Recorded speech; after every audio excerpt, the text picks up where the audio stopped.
나이가 들수록 인생에 대한 고민이 깊어집니다. 그리고 이것은 그 누구도 피해가지 못할 일들인데요. 50대 이후부터는 인생 후반전을 행복하게 살아가기 위해 알아갈 것들이 있습니다.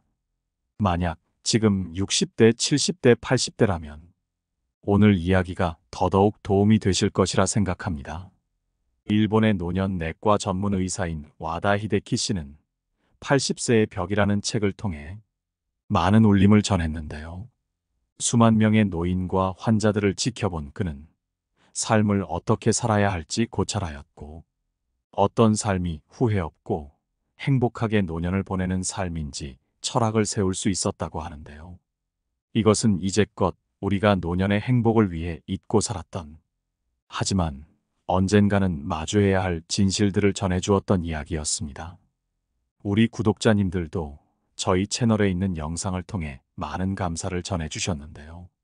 사실 나이가 들어가면서 우리도 그 나이가 처음이기에 어떻게 살아가야 할지 생각이 많아집니다. 내 자신이 62세여도 62세의 나는 처음이며 78세여도 78세의 나는 처음입니다. 80대, 90대가 되어도 마찬가지로 그 나이는 내가 처음 겪게 되는 나이입니다. 그래서 살아갈수록 배움이 필요한 것이지요. 오늘은 그의 새로운 책 60세의 마인드셋을 바탕으로 나이 들수록 반드시 알아야 할 것, 행복한 노후를 보내고 싶다면 꼭 알아야 할 인생의 이야기를 함께 들어보겠습니다. 영상을 끝까지 시청하셔서 저와 함께 인생 2막을 행복하고 튼튼하게 넘어보셨으면 좋겠습니다. 시청하시기 전 구독과 좋아요, 알림 설정은 큰 힘이 됩니다. 지금이 바로 내 인생의 전환점. 60세에 무엇보다 필요한 것은 마인드셋이다. 50대까지의 바쁜 마음가짐을 내려놓고 새로운 마인드셋을 가져야 한다. 나이가 들었다는 것은 그만큼 자유로워도 된다는 뜻이고, 마음가짐을 바꾸면 생활 방식이 달라지기 때문이다. 더 나아가 세상도 다르게 보인다. 세상을 보는 눈이 달라지면 남은 인생은 분명 더 알차고 행복해질 것이다. 그러다 70대에 들어서면 더욱 더 자유를 누리면 된다. 그것이 뒤에 이어질 80대, 90대까지 마음 편하고 즐겁게 사는 비결이다. 사회생활 면에서도 마찬가지다. 집에 틀어박혀 책이나 신문만 읽지 말고 가끔은 밖으로 나가자. 동년배들을 만나 대화하고 의견을 나누어 보는 것도 좋다. 혼자서라도 영화나 연극을 지켜보고 나눌 사람이 있다면 함께 감상을 나누는 것도 좋다. 요즘은 꼭 밖에 나가지 않더라도 집에서 온라인상에서 자기 생각을 표현하고 다양한 사람과 할 수 있도록 유튜브를 듣고 의견을 남기고 사람들의 말을 들어보는 건 역시 좋은 방법이다. 이렇게 적극적인 사회 활동으로 뇌를 자극하면 젊음을 유지할 수 있다. 물론 그렇다고 생물학적으로 늙어가는 자연의 이치를 막을 수는 없다. 80대 후반에 들어서면 누구나 눈에 띄게 근육량이 줄고 적지 않은 사람이 치매 증상을 보인다. 그쯤 되면 아무리 힘을 내려고 노력해도 마음처럼 되지 않는다. 여기서 중요한 것은 그렇게 되기 전에 바뀌어야 한다는 것이다. 인생의 전환점은 기다린다고 어느 날 갑자기 찾아오는 것이 아니다. 전환점은 바로 지금이다. 60세의 마음가짐을 바꿔야 70대에 활력 넘치는 삶을 살 수 있고, 그래야 80대에도 왕성한 호기심과 활동량을 유지하며 다양한 사람들과 관계를 맺을 수 있다. 즉, 은퇴 후를 어떻게 보내는지가 남은 인생의 전부를 좌우하는 것이다. 행복하게 삶을 마무리하는 방법은 다른 것이 아니다. 우리는 나의 체형, 성격, 사고방식, 생활환경, 직업, 가족 구성 등 모든 면에서 서로 다른 삶을 살아간다. 하지만 모든 사람에게는 한 가지 공통점이 있다. 바로 언젠가 죽는다는 것이다. 죽지 않는 사람은 없다. 이 사실만은 단언할 수 있다. 다만 죽음에 이르는 길은 두 갈래로 나뉜다.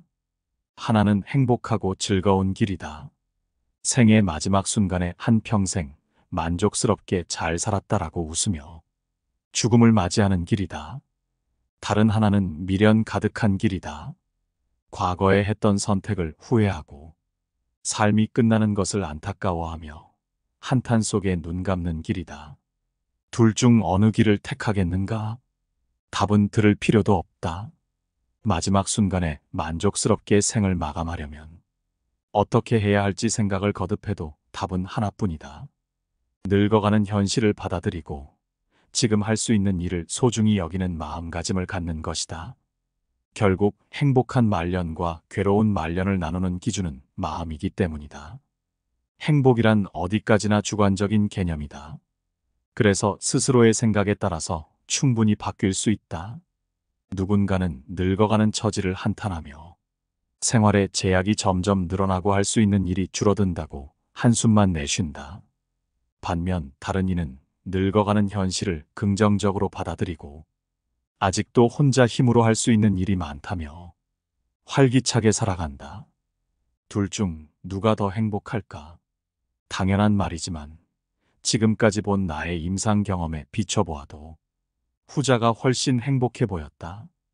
또한 이런 사람들은 대부분 당사자뿐만이 아니라 가족과 주변 사람들에게도 긍정 에너지를 전파하고 있었다. 행복한 노년을 보내고 인생을 잘 마무리하고 싶다면 참고 또 참는 그냥 고령자가 아니라 행복한 고령자가 되어야 한다. 행복한 고령자가 되기 위해서는 60세부터 본격적인 준비가 필요하다. 만약 이 나이가 넘었더라도 이제부터라도 준비는 필요하다. 마음을 바꾸면 운명까지 달라진다. 앞서 말한 것처럼 행복한 고령자가 되려면 우선 마인드를 리셋해야 한다. 의사인 나는 젊은 시절부터 30년 동안 의료 현장에 몸담아오며 6천 명 이상의 고령자들을 만났고 그들의 삶을 지켜보며 무엇이 행복과 불행을 결정짓는지 직접 보고 배웠다. 그 과정에서 깨달은 바를 아래에 잠시 정리해 보았다. 일 이기고 지는 일에 연연하지 말자. 이해보기 전에 판단하지 말자. 삼틀에 박힌 생각에서 벗어나자. 사지금이 순간을 즐기자.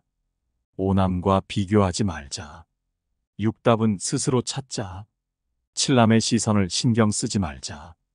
혹시 다음과 같은 말을 들어본 적이 있는가? 마음이 바뀌면 행동이 바뀌고 행동이 바뀌면 습관이 바뀌며 습관이 바뀌면 인격이 바뀌고 인격이 바뀌면 운명이 바뀐다. 지극히 당연한 말이다. 마음가짐을 달리하면 사람의 행동이 바뀌고 이어 습관이 바뀌고 결국 나의 운명까지 달라질 것이다. 이 말을 가슴에 새기고 지금부터 행복한 노년을 위한 마인드의 구체적인 실천법을 하나씩 들여다보자. 삶의 끝에 후회하지 않고 행복한 노후를 보내려면 이렇게 하라. 행복하게 늙어가며 보람찬 노후를 보내고 싶다면 우선 마음가짐부터 고쳐야 한다. 나이 들어서까지 젊은 시절과 같은 마음으로 생활하면 일상이 괴로워질 뿐이다. 대다수가 은퇴 후에도 계속 일하며 어떻게든 돈을 모아야 한다고 생각한다. 타인에게 의지하거나 신세지는 것을 꺼리고 건강검진을 받고는 의사가 권하는 대로 탄수화물과 지방을 줄이며 소식하고 한다. 하지만 이렇게 참고 절제하는 생활 습관은 결코 즐겁고 행복한 노후를 보장하지 못한다. 사실 끊임없이 인내하고 욕구를 억누르기란 정말 괴로운 일이다. 60세에 접어들어 가장 마인드 리셋이 필요한 부분은 바로 경제관념이다. 지금껏 긴 세월 의료 현장에서 수많은 고령 환자들을 돌보며 한 가지 중요한 사실을 깨달았다. 나이를 먹으면 어쩔 수 없이 몸이 쇠약해진다는 것이다. 하루하루 늙어가다가 어느 날부터는 잘 걷지 못하게 되고 얼마 지나지 않아 누워 지내는 날이 온다. 치매에 걸리기도 한다. 나이가 들면 누구에게나 일어날 수 있는 일이다. 그때가 되어서야 고령자는 돈을 쓰기도 쉽지 않다는 사실을 뒤늦게 깨닫는다. 경제관념은 생애 주기에 따라 달라진다. 젊은 시절에는 집을 샀다면 대출금도 갚아야 하고 자녀 교육비도 들어가는 데다 노후 자금까지 마련해야 하니 되도록 아끼고 절약하며 생활하는 경우가 많다. 한창 일하고 재산을 쌓을 나이에는 그게 맞다. 그러나 나이가 들면 자식들이 독립해서 생활비도 줄어들고 그동안 모은 돈이 있으니 어느 정도 여유가 생긴다. 그럼에도 많은 사람들이 나이가 들어서도 심각하게 절약하는 습관을 고치지 못한다. 계속해서 아끼기만 하다가 어느 날 갑자기 쓰러져 다시는 일어나지 못하거나 치매에 걸려버린다. 그때부터 여행은 꿈도 꿀 수 없는 일이 된다. 분위기 좋은 레스토랑에서 식사 한 끼를 하는 일조차 버거워진다. 이렇게 치매나 노안이 와서 일상적인 생활을 하기 어려워지면 요양원이나 요양병원에 들어가게 된다. 이때쯤 되면 돈이 많이 필요해질 것 같지만 어떻게든 이겨내는 경우가 많다. 이 사실을 알게 되면 그제야 많은 이들이 때늦은 후회를 한다. 내 행복을 나중으로 미루지 말걸. 내가 왜 그렇게 악착같이 돈을 모았을까? 참으며 흘려보낸 인생이 너무나도 아깝다. 조금 더 즐기면서 살 것을 안타까워하지만 그렇다고 젊음과 건강이 되돌아오지 않는다. 그래서 마인드 리셋이 절실히 필요한 것이다. 더 늦기 전에 지금까지의 생각을 버리고 마음가짐을 고쳐보자. 돈은 쓸 수 있을 때 마음이 풍족해지고 행복해지는 일에 충분히 써야 한다. 집에서는 자식이나 손주에게 용돈을 많이 내줄수록 좋은 부모이자 멋진 할머니, 할아버지 대접을 받는다. 돈을 써야만 인정받는다는 뜻은 아니지만 이것은 엄연한 현실이다. 돈으로만 사람을 판단하고 평가하지는 않겠지만 때때로 태도가 달라지는 것이 사실이다. 이것은 경제력이 있어야 훌륭한 사람이라는 말은 아니다. 다만 자본주의 사회에서는 손님이 왕임을 부정할 수 없다는 뜻이다. 그러니 돈을 적재적소에 잘 쓰는 사람이 현명한 사람이다. 죽을 때까지 계속 돈을 쌓아두기만 하는 것처럼 인생을 낭비하는 짓은 없다. 그렇게 모아서 남긴 거액의 유산은 죽은 뒤 자식들 사이에 갈등과 분열만 일으킬 것이다. 유산이 없다면 다툼이 생길 일도 없다. 재산을 남기지 않고 눈을 감으면 자손과 친지들이 장례식장에 모여 참 좋은 사람이었어. 인품이 훌륭한 분이었지라고 말하며 평화롭고 조용하게 추모하는 것으로 끝날 것이다. 그러니 감히 말하건대 그동안 모은 돈은 모두 자신을 위해 쓰자. 자식에게 남겨주어야 하는 것은 거액의 유산보다 삶을 살아가는데 필요한 지혜와 인생을 즐기며 행복하게 사는 이상적인 부모에 대한 기억이다. 60대가 지금과 다른 태도로 조금 더 많이 소비하기 시작하면 어떤 일이 생길까? 오랜 시간 일하며 적지 않은 재산을 쌓아온 이들이 소비를 늘린다면 시장 경제는 활기를 띨 것이고 경기 상승까지 뒤따를 것이다. 시간이 흐르면 남는 것은 추억뿐이다. 죽기 전에 맛있는 음식이나 실컷 먹어볼 걸. 세계 일주를 해보고 싶었는데 퇴직금으로 스포츠카나 살 걸 등과 같은 후회를 남기지 말고 하고 싶은 일이 있다면 망설이지 말고 지금 당장 하자.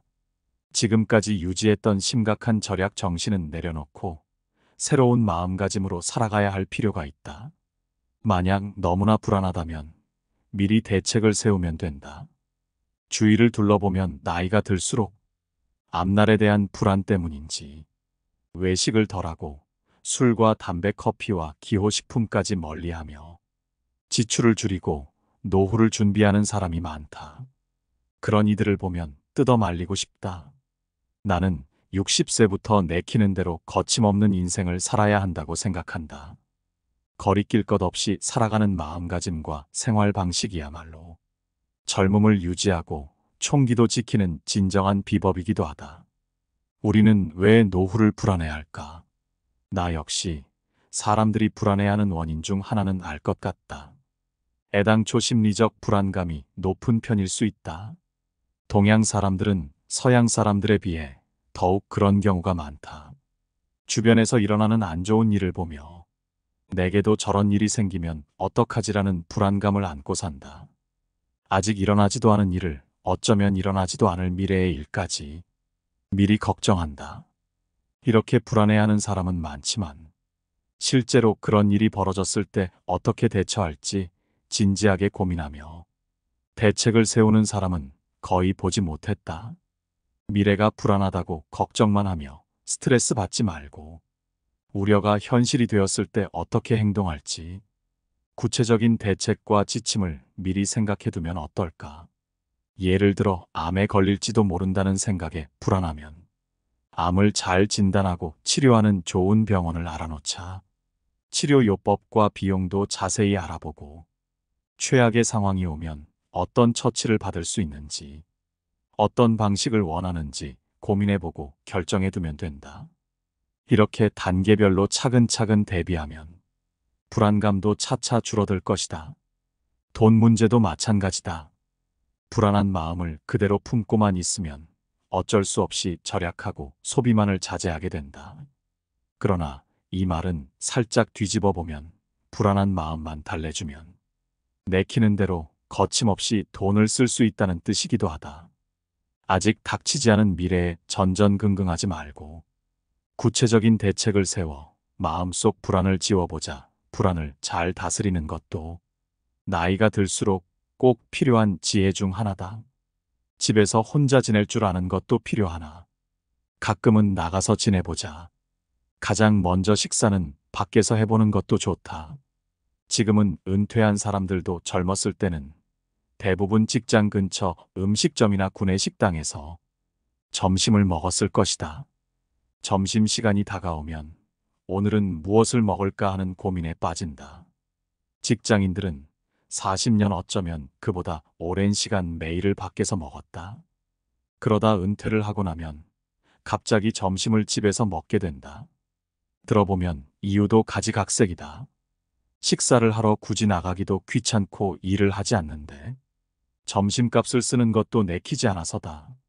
그냥 집에 만들어둔 밑반찬으로 때우는 게 편하다는 사람도 많다. 나는 오히려 은퇴 후에 식비를 아끼지 말고 더 적극적으로 나가서 외식을 해야 한다고 생각한다. 외식이 꾸준히 외출하는 습관으로 이어지기 때문이다.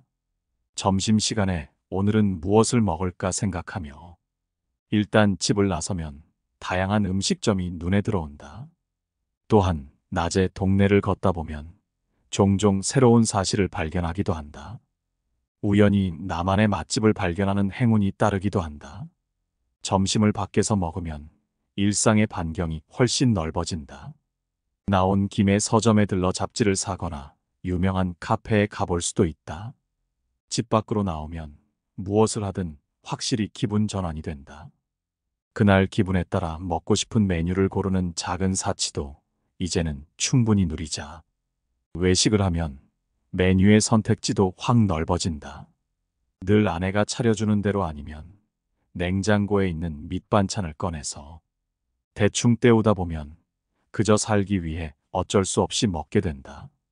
그러니 갑자기 먹고 싶은 메뉴를 물어도 쉽게 대답이 나올 수 없다. 먹는 행위는 80세에도 90세에도 심지어 100세가 되어도 살아있는 한 계속 누릴 수 있는 즐거움이다. 머릿속에 먹고 싶은 음식이 차례차례 떠오르고 식사 때마다 배에서 꼬르륵 소리가 난다면 그만큼 건강하다는 증거이다. 이렇게 하면 사람의 욕구를 해방시키고 삶에서 활력을 찾을 수 있다. 여기에 돈을 쓰는 일을 어찌 낭비라고 하겠는가. 부모의 마음, 자식의 마음.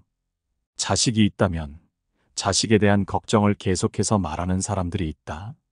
그런데 60대를 넘어 70대, 80대라면 삶의 후반기를 준비하며 자녀를 향한 마음가짐을 돌아보면 좋다. 간혹 다 커서 성인이 된 자식을 어린아이 키우듯 보살피고 챙기는 부모가 있다. 누군가에게는 도무지 이해하기 어려운 모습이다. 최근 80대에 접어든 부모가 은둔형 외톨이가 된 50대 자식을 돌보는 8050 문제가 새로운 사회 문제로 대두되고 있다. 삶의 마지막 시기에 여전히 독립하지 못한 중년 자녀를 돌보고 있다니 그야말로 비극이다. 은둔형 외톨이뿐만 아니라 혼인율 감소도 사회적 이슈다. 요즘은 결혼하지 않는 사람이 많다. 이렇게 되면 부모의 걱정은 점점 깊어져만 간다. 물론 자립해서 독신으로 혼자 살며 부모를 잘 부양하는 사람도 있다. 문제는 부모 집에 얹혀 살며 일도 하지 않고 계속해서 의존하는 사람이 많다는 사실이다. 이런 상황에 놓인 부모는 자신의 세상을 떠난 뒤에도 자식이 먹고 살 수 있도록 재산을 최대한 많이 남겨야겠다고 생각하게 된다. 늙을수록 돈을 풍족하게 써야 더 행복하고 건강하게 살 수 있는데, 현실에서는 자식에게 재산을 남기기 위해 돈을 쓰지 못하는 사람이 의외로 많다. 자식의 인생까지 책임질 수는 없다. 조금 냉정하게 들릴 수도 있지만 부모와 자식 사이에 너는 너 나는 나라고 선을 긋는 태도는 정말 중요하다. 제 자식이 사랑스럽지 않은 부모가 어디 있을까? 하지만 눈에 넣어도 아프지 않을 자식이라도 내가 평생 먹여 살려야지, 재산을 많이 남겨줘야지라고 의무감을 가질 필요는 없다. 또한 반대로 노예처럼 자식에게 의지하며 살아야지. 그러려면 서로 다투지 말고 잘 지내야 해라는 생각도 접어두자. 자식과 자신을 분리하지 못하면 어느새 종속당하게 된다. 서로 눈치만 보며 불편해하다가 관계가 틀어질 확률이 매우 높다. 후회 없이 살기 위해서는 자식으로부터 독립해야 한다. 여기서 독립을 긍정적인 의미로 받아들이면 좋겠다. 부모는 자식에게서 독립해서 오로지 본인의 행복만 추구하며 살아가야 한다. 적당히 선을 긋고 자신의 재산과 시간은 오롯이 자신의 행복을 위해 써야 한다. 자식이 일자리를 구하지 못해서 생활이 불안정하거나 정신적으로 힘들다고 해도 절대 부모가 문제를 해결해 주지는 못한다는 사실을 기억하자. 또한 그럴 필요도 없다. 이럴 땐 기본적으로 사회복지제도의 도움을 받아야 한다. 오랜 세월 성실히 세금을 내지 않았는가? 그러니 이런 사정이라면 자식을 위해 무리하게 희생할 필요는 없는 것이다. 안타까워하며 마음을 쓰는 것과 실제로 문제를 해결해 주는 것은 별개 일이다. 서로 남처럼 자식에게 쓰는 마음까지 거둬들이라는 것이 아니다. 대신 해결해 주려는 자세를 바꾸라는 것이다. 마음가짐을 바꿔야 결과적으로 자식을 자립하도록 이끌 수 있다. 재산 문제 역시 가족에게도 말하지 않는 것이 좋다. 애초에 재산을 꼭 물려줘야 할까? 만약 여러분이 60대, 70대라면 자녀는 아마 20대나 30대 이상이 되었을 것이다. 그들은 경제 활동을 하고 있는가? 아직 서로 유산 분배에 관한 이야기는 하지 않았을 수 있지만 조금 지나면 이 문제에 대해 깊게 생각하게 될 것이다. 고령자들이 나이가 들어서도 계속 절약하는 이유 중 하나는 자식에게 재산을 물려주기 위해서다. 요즘 주변을 보면 부모가 자식에게 재산을 물려주는 것이 당연한 일로 여겨진다. 자식들도 점점 부모의 재산을 물려받는 것을 당연시하고 심지어 자신의 재산처럼 인식하는 것 같다. 그러다 보니 부모의 생활에 자녀가 깊이 관여하는 경우도 종종 보인다. 자신이 받을 유산이 줄어들까봐 부모의 이혼이나 재혼에 반대하는 시기다. 과연 이런 세태가 괜찮은가? 부의 대물림은 사회적으로 결코 긍정적인 현상이 아니다. 또한 재산 때문에 노년에 자식들의 반대에 부딪혀 자신의 뜻대로 살지 못하는 것은 그야말로 부자들의 역설이다. 자식에게 재산을 물려주어야 한다는 고정관념을 깨자. 자녀들과 눈치 싸움을 할 바에는 차라리 유산 물려주는 문화가 사라지는 편이 낫지 않은가. 실제로 상속 분쟁도 큰 문제로 나온다. 뉴스와 기사를 보면 자식들이 돌아가신 부모의 유산을 두고 심하게 다퉈 법원까지 갔다는 소식이 심심찮게 들려온다. 돈이 사람 사이를 갈라놓고 불행하게 하는 경우가 얼마나 많은가. 부모는 자신의 장례식을 성대하게 치르고 추모 공간을 정성스럽게 꾸며 오래 기억해달라는 뜻에서, 그리고 자식들이 조금이라도 편안하길 바라는 마음에 재산을 남겼을 것이다. 하지만 사후의 일은 고인의 뜻대로 되지 않는 경우가 대부분이다. 이런데도 과연 재산을 남기는 것이 현명한 선택일까? 묘지를 마련하는 일도 한 번쯤 다시 생각해 볼 필요가 있다. 타인을 내가 바꿀 순 없기에 1인의 노후 대책을 세워야 할 때다. 이제는 저출산 사회로 접어든 지 오래다. 세대를 거듭할수록 아이를 낳지 않는 부부가 점점 늘고 있다.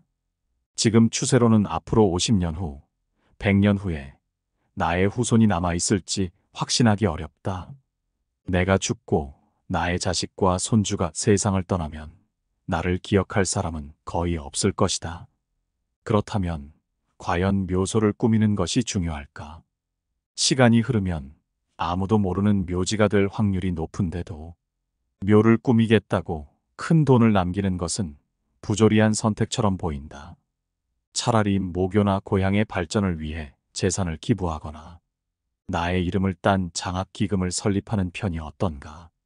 어쩌면 이것이 꼭 필요한 이에게 자본을 환원하고 더 많은 사람에게 오래 기억되는 의미 있는 일인지도 모른다. 이런 방향의 유산 활용도 한 번쯤 생각해보자. 건강검진에 집착할 필요는 없다. 지금까지 내가 여러 저서와 기고문에 수없이 설파하고 다닌 만큼 이미 들어본 독자들도 있겠지만 나는 솔직히 어느 정도 나이를 먹으면 암 검진은 물론이고 건강 검진도 받을 필요가 없다고 생각한다. 요즘은 많은 기업이 직원들에게 의무적으로 건강 검진을 받게 한다. 따라서 대부분의 직장인들이 매년 건강 검진을 받는다. 일본의 70세 이상 고령층은 해당 법률이 시행되면서 건강 검진을 받기 시작한 첫 세대다. 문제는 이 세대가 건강검진 결과를 지나치게 맹신하는 경향이 있다는 점이다. 건강검진 결과 몸 상태가 심각하다면 치료를 받는 것이 옳다. 균형이 맞지 않는 식습관과 건강에 좋지 않은 생활 습관을 고쳐야 하는 사람도 분명 있다. 하지만 작은 이상이 발견되었다고 초조해하며 의사의 말을 무조건 따를 필요는 없다. 나는 지금껏 30년 이상 의사로 일하며 고령 환자들을 전문으로 진료해왔다. 그간의 경험에 비추어 봤을 때 검진을 꾸준히 받는다고 수명이 늘어나지는 않는 것 같다. 오히려 나이 들어서까지 삶의 질을 유지하려면 건강검진은 받지 않는 편이 낫다고 본다. 실제로 건강검진을 받고 관리하는 것이 수명을 늘려준다면 왜 일본 여성의 평균 수명이 남성보다 길겠는가? 건강검진이 정말 효과가 있다면 회사원이나 공무원으로 일하면서 젊은 시절부터 꾸준히 검진을 받아온 남성들이 전업주부나 파트타임으로 일하며 정기적으로 검진을 받지 못했던 여성들보다 더 오래 살아야 한다. 하지만 실제 통계를 보면 여성의 평균 수명이 더 길다.